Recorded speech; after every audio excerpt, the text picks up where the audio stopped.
মুসা নবীর কাহিনী শব্দটির বাংলা অনুবাদ নবী মুসার গল্প।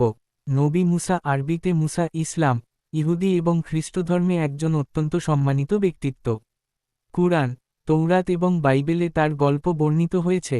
এই গ্রন্থগুলিতে কিছু ভিন্নতা রয়েছে। নবী মুসার জীবনের কিছু গুরুত্বপূর্ণ ঘটনা এখানে দেওয়া হল। তারা চিহ্ন জন্ম এবং প্রাথমিক জীবন। মুসার জন্ম মিশরে ইসরায়েলীয় পিতামাতার ঘরে হয়েছিল, যখন ফেরাউন ইসরায়েলীয়দের উপর অত্যাচার করছিল। তাকে হত্যার হাত থেকে বাঁচাতে তার মা তাকে একটি ঝুড়িতে রেখে নীল নদে ভাসিয়ে দিয়েছিলেন। ফেরাউনের কন্যা তাকে খুঁজে পেয়ে দত্তক নিয়েছিলেন। তারা চিহ্ন আহ্বান এবং মিশন। যুবক বয়সে মুসা একটি অবিচার প্রত্যক্ষ করেছিলেন এবং একজন মিশরীয়কে হত্যা করেছিলেন যিনি একজন ইসরায়েলীয়ের উপর অত্যাচার করছিলেন।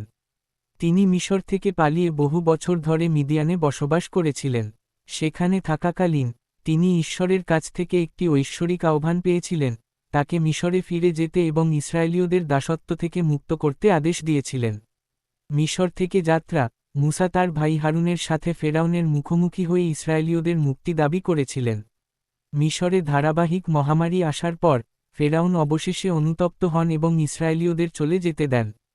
তারা চিহ্ন প্রতিশ্রুত দেশে যাত্রা। ইসরায়েলীয়রা 40 বছর ধরে মরুভূমিতে ঘুরে বেড়ায় মোশির নেতৃত্বে, যিনি সিনাই পর্বতে ঈশ্বরের কাছ থেকে 10টি আজ্ঞা পেয়েছিলেন। তারা চিহ্ন মৃত্যু এবং উত্তরাধিকার। মোশি প্রতিশ্রুত দেশে প্রবেশ